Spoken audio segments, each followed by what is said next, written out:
ये मशक्कत दिल्ली पहुंचने की कवायद में हो रही थी। कोशिश अपनी मांग मनवाने के लिए की जा रही थी। तरीका सरकार पर दबाव बनाने के लिए अपनाया गया था। तस्वीरें पंजाब और हरियाणा सीमा के शंभू बॉर्डर की है। प्रदर्शन कर रहे लोग कोई आम आदमी नहीं बल्कि अन्नदाता किसान है। शुक्रवार को ये किसान पैदल ही दिल्ली कूच करने निकले थे। प्रशासन ने इन्हें रोकने की पूरी कोशिश भी की, लेकिन ये किसान नहीं माने और ये प्रशासन के सुरक्षा घेरे को तोड़ने में जुट गए, जिसमें इनमें से कई किसान घायल हो गए हैं। हालांकि बाद में प्रशासन के समझाने पर ये किसान मान गए और अपने मार्च को एक दिन के लिए रोकने का निर्णय लिया है।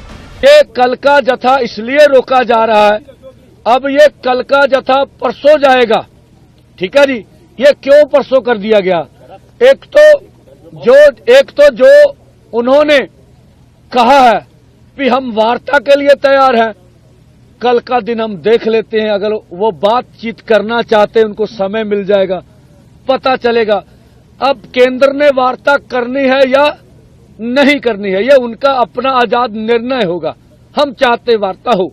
जितने जख्मी हो गए हैं उनको हमने कवर कर लेना है।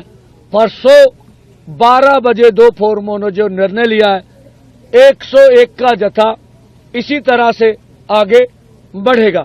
कल का हमने केंद्र को समय दिया है और अपनी ओर से पीसफुल रखने के लिए हम सरकार के साथ टकराव नहीं चाहते हैं, इसलिए दोनों फोरमों ने उचित निर्णय लेके रखा। अभी हम टकराव अपनी ओर से नहीं चाहते हैं, तो इसलिए कल का कार्यक्रम परसों होगा। दरअसल शुक्रवार को 101 किसानों के एक जत्थे ने दिल्ली के लिए पैदल मार्च शुरू किया था, लेकिन उन्हें कुछ मीटर बाद ही रोक दिया गया। हरियाणा पुलिस ने किसानों से आगे न बढ़ने की अपील की थी, क्योंकि दावा है कि इन किसानों ने दिल्ली कूच करने की अनुमति नहीं ली थी। अंबाला जिला प्रशासन ने तो जिले में 5 या उससे ज्यादा व्यक्तियों के गैर कानूनी रूप से इकट्ठा होने पर भी रोक लगा दी है। अभी भी हरियाणा की सीमा पर भारी संख्या में सुरक्षा कर्मियों को तैनात किया गया है, क्योंकि किसानों के आंदोलन के चलते आम जनता को परेशानी हुई है। किसान आंदोलन को देखते हुए अंबाला इलाके में इंटरनेट बंद करना पड़ा। शंभू बॉर्डर पर किसानों ने हाईवे पर लगाई गई बैरिकेडिंग को उखाड़ दिया है। किसानों की तरफ से हो रहे प्रयास को रोकने के लिए पुलिस ने आंसू गैस छोड़े।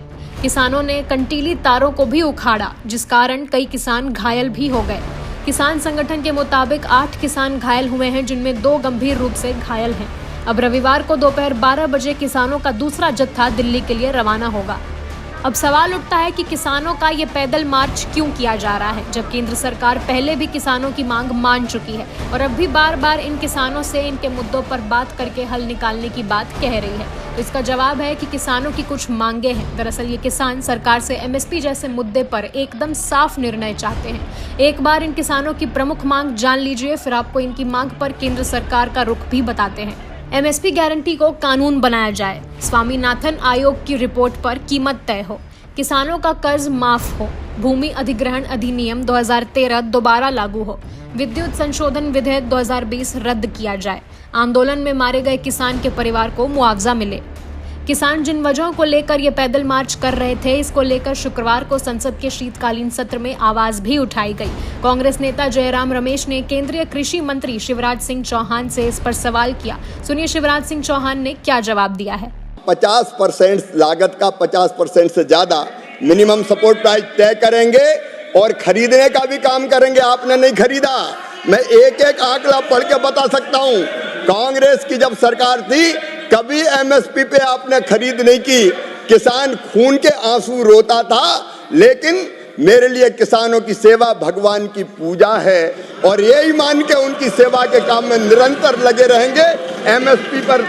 एमएसपी पर किसानों को उत्पाद खरीदा है और अब भी पूरा उत्पाद खरीदेंगे। सरकार किसानों से बातचीत करने के लिए पहले दिन से ही तैयार है। ये बात बार बार अलग अलग माध्यमों से सरकार की तरफ से कही भी गई। इसीलिए किसानों ने अपने मार्च को रोकने का निर्णय लिया है और अब प्रदर्शन बातचीत पर आ गया है। लेकिन कांग्रेस किसानों के मोहरे से अपनी सियासत चमकाने में जुटी हुई है और इसी पर जवाब देते हुए शिवराज सिंह चौहान ने शुक्रवार को कांग्रेस की क्लास लगा दी और किसानों के लिए सरकार की तरफ से किए जा रहे कामों का हिसाब भी दे दिया। किसानों की आय बढ़ाने के लिए 6 सूत्रीय रणनीति सरकार की है। नंबर 1, उत्पादन बढ़ाना, और मैं आपके माध्यम से सदन को आश्वस्त करना चाहता हूं, उत्पादन बढ़ाने के लिए अच्छे बीज ICAR अब और पूरी ताकत के साथ काम करके इस दिशा में प्रयत्न करेगी। सूक्ष्म सिंचाई की व्यवस्था हो या फर्टिलाइजर को सब्सिडी पर देने का मामला हो, मैं विस्तार में नहीं जा रहा। उत्पादन की लागत कम करना, उसका प्रयत्न भी भारत सरकार ने प्रधानमंत्री नरेंद्र मोदी जी के नेतृत्व में सदैव किया है। मुद्दा कोई भी हो, कैसा भी हो, विपक्ष अपनी सियासत चमकाने में कोई कसर नहीं छोड़ता है, बस उसे मौका मिलना चाहिए। विपक्ष ने किसानों के मुद्दे को भी भुनाने में कोई कसर नहीं छोड़ा।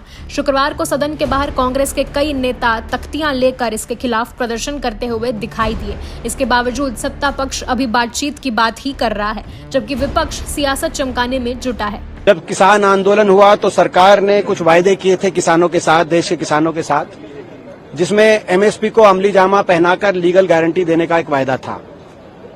बहुत लंबे अरसे तक जब वो वायदा पूरा नहीं हुआ तो किसानों ने अपना आंदोलन दोबारा से शुरू किया और एक पक्का मोर्चा हरियाणा पंजाब बॉर्डर पे किसान बड़े लंबे समय से उस मोर्चे के माध्यम से वहां बैठे हुए हैं, शंभू बॉर्डर। आज किसानों ने दोबारा से दिल्ली कूच करने का निर्णय किया है, जो इस सरकार की वायदा खिलाफी का प्रतीक है। पहले भी कई दफा किसानों की तरफ से इस तरह के पैदल मार्च किए गए हैं, लेकिन कभी भी संवाद या समस्या के समाधान का तरीका एक डेलीगेट बना के 5 या 10 जो भी प्रमुख किसानों के नेता है उनको एक डेलीगेट बना के जरूर प्रधानमंत्री जी से और संबंधित मंत्री जी से जरूर मुलाकात करनी चाहिए। और वही एक सकारात्मक तरीका होता है कि जिसके तहत आप अपनी समस्या के समाधान को लेकर आप काम कर सकते हैं। बार बार मार्च निकालना और विरोध दर्ज करना, जाम करना, आम आवाम को परेशान करना, ये मुझे लगता है कि उचित तरीका नहीं है। इसलिए किसान भी एक कदम बढ़ाए आगे और सरकार भी 2 कदम आगे बढ़ाने को तैयार है। नहीं, स्वाभाविक सी बात है, अपोजिशन ये बात नहीं बोलेगा तो फिर अपोजिशन में क्यों रहेगा। लेकिन मुझे लगता है कि हम लोग को समाधान पर चर्चा करने की जरूरत है कि ना कि आरोप और प्रत्यारोप।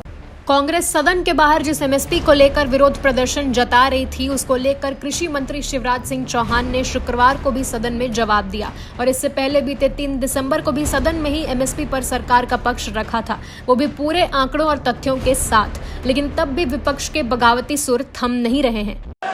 माननीय अध्यक्ष महोदय, ये कम से कम सुनकर तो जाए। मैं पूरी सूची है, 2.5 गुना और 3 गुना एमएसपी बढ़ाया है तो नरेंद्र मोदी जी की सरकार ने बढ़ाया है।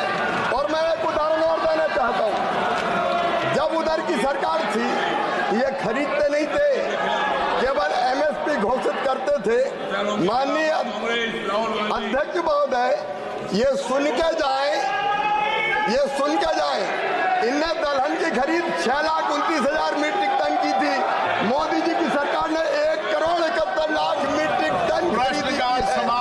हम खरीद भी रहे हैं, दाम भी दे रहे हैं, एमएसपी भी बढ़ा रहे हैं। धन्यवाद। लोकतंत्र में विपक्ष का हक होता है सत्ता पक्ष से सवाल करना, और सवाल जब तक वाजिब होते हैं तब तक लोकतंत्र की गरिमा भी बनी रहती है। लेकिन विपक्ष का जब यही सवालों का सिलसिला अपनी सियासत चमकाने में शुरू हो जाए तो ना ये लोकतंत्र की गरिमा का मर्यादा माना जाता है, ना ही विपक्ष के हक को जस्टिफाई करता है। बीते दिनों राज्यसभा के सभापति जगदीप धनखड़ ने किसानों को लेकर कृषि मंत्री शिवराज सिंह चौहान से सवाल किया था। शुक्रवार को सभापति भी इस पर बोले और विपक्ष के सवालों पर भी। माननीय मंत्री जी मेरे साथ थे, जाते समय भी थे, आते समय भी थे, और मैंने माननीय मंत्री जी के कहा और मैं आश्वस्त हुआ कि जिस आदमी की पहचान देश में लाडले के नाम से थी वो किसान का लाडला होगा।